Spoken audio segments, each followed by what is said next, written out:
Hello, that Aussie bloke here with you again with another video about jam session tips. This one is jam session tips part 2.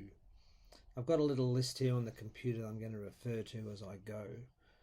If you've watched the first video, you'll have an idea of where I'm coming from, which is basically assuming that you're not a professional, that you're interested in working with other people, having a good time and playing music at an informal jam session. This part 2 video is going to look at a few other things. Now, one of the first things I wanted to mention was, if you're new to this place, watch the other performers and talk to them. Get an idea of what sort of song is perhaps going over well at this venue. Maybe take notes, even if you want. It's not a bad idea. You can be on your phone just typing names of songs that you hear people perform. Maybe they're songs that you know too. Or maybe it's a song you were going to perform and someone else has done it and you sort of think, well, I won't do that tonight because someone's already done it, unless you can put a new spin on it or something like that. So that would be the first tip.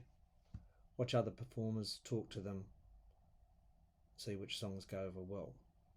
Tip number 2 would be read the room, or learn how to read the room. What that means is that basically you see what song or tune gets a response and what does not. You might have a set list of 3 songs you think I'm going to play those, but if they're not really going over very well, especially if the first one doesn't go over well, it may be a good idea to rethink your strategy. Maybe have 5 songs you could sing. So if one doesn't work, don't progress on with the next one if the first one didn't go well. Next we have, to begin, play a well-known song that people will know, that they may even be able to sing along with. Not a bad idea. It gets them on your side. Now, if you think, oh, well, that's a bit corny, never mind. What you could do later on is, after you've established yourself and played there a few times, is you can do a well-known song, but rearrange it, make it a bit different. Or do a song that's known as a rocker and do it as a shuffle. Or if it's known as a shuffle, do it as a rocker, or do it as a swing, or something like that if the song lends itself to a different arrangement. Change it up, try something different. Especially if there's regular people there that come along week after week. They don't want to hear the same person do the same song the same way. Number 3, try not to do 3 songs that are all in the same key. Try to change them up. Learn a bit about your natural range and add a bit of variety. Don't do 3 rock and rollers unless they're all different in some way. Can you do a swing? Can you do something that maybe is an acoustic number with just you on an acoustic guitar? Are you playing electric guitar? Have a think about what's going to lend itself to differences in interpretation and tempo. Let's see, we have number 5 here. When you choose an up-tempo song at some point in the set, you can change the way it's all received. If you do the up-tempo song first, it can get them going. If your first song didn't go over too well because it was a slowie, you do the up-tempo one as the second one. That may get them in the mood, and then it creates the thing that was missing perhaps from the first song. If your first 2 songs went over well and they were perhaps mid-tempo, do your up-tempo one at the end. You can go out with a bang, and maybe it's even something that's up-tempo that they can dance to. You never know. If it's later on in the evening and they've all had a bit to drink, got them on your side.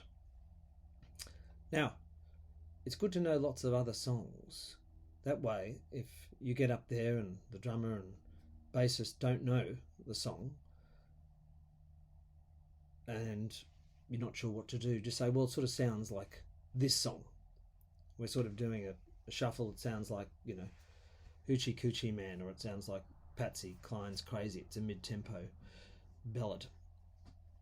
If you can relate it to other songs that maybe they might know, or just say, or it sounds like this, and if they don't know that, you do the other method that I was just about to bring in here, which is play the intro for them, or say, I'm going to play the first few bars as an intro to the song to give you an idea of how it goes. That way, it sounds a bit more rehearsed, because then you've got a little bit of a feature at the start of the song that may show off either your guitar playing or your instrumental ability and your singing. They get to hear your voice by itself, which is a nice intro, especially if you have a nice voice. That's a nice little showcase for you, and then the rest of the arrangement begins and features the other players. Don't stop the song unless it is absolutely necessary. It might not be perfect, but it is an imperfect world, and the jam session is an imperfect setting. You don't want to stop and embarrass anyone who's probably likely to be a complete stranger to you and go, no, that's not what I'm looking for. Perhaps you can talk to them about it after the session or song is finished. But if you embarrass anyone on stage, it's not going to look good, and it will create a weird vibe when you go back, if you go back. Also, if you do things like this, other musicians will go, I didn't really enjoy that experience, and they may say, if that person's going to get up, can you make sure that I prefer not to play with them? You'll probably never hear that conversation, but it's unpleasant. So keep the diva moments to some other setting, because the jam session is not really a place for that. Okay, what else have we got here? Yes, enjoy yourself and thank all the other players. Make a little note of everybody's name. Perhaps at the end, you can just write it on the back of your hand or something, or just get a little piece of paper or a note or something.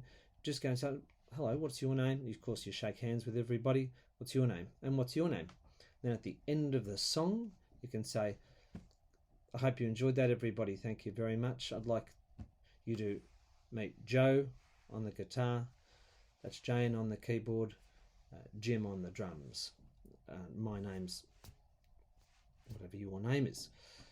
This is a really classy move that is always appreciated and remembered. You would like to make an impression, both musical and personal. Using the strategy that I just outlined there is likely to help you make a positive impression. You know what they say, you never get another chance to make a first impression.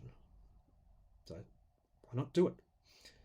Now, this is another thing that people wouldn't necessarily mention, but I will mention it to you, which is graciously accept any and all compliments that you will receive, or may be lucky enough to receive, from members of the public after the music has finished.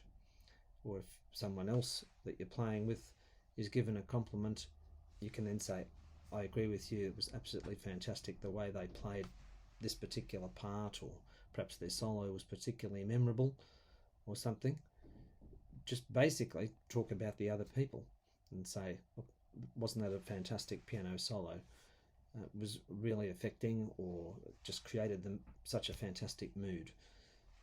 People may even talk to you after the set is finished and they'd say, you know, you did that song so well, I think you would really sound great on this particular song by that artist. They might give you ideas for other songs as well, just by you listening to them, taking any comments on board. And also, there may be other musicians out there, or even other singers, that might say, you know what, I think that song is good for you, but maybe that key sounded like it was a bit difficult. Perhaps you could try it a bit lower or a bit higher. People are often there to help you, and they are trying to help you. They want you to do well, as indeed does the audience. I hope some of these tips are helpful. I'd like to do more of these jam session tips videos. You need a bit of time to think about them first and create tips that are going to be helpful for people that you think are really worthwhile. I hope I've been able to do that. Well, that's this Aussie bloke, that Aussie bloke, signing off, wishing you all the best for the week. And if you're out there playing music or listening to music, I hope you enjoy it. Thank you very much for listening and watching, and subscribe to the channel, and there'll be more content like this coming very soon. Thank you very much. See you later, guys.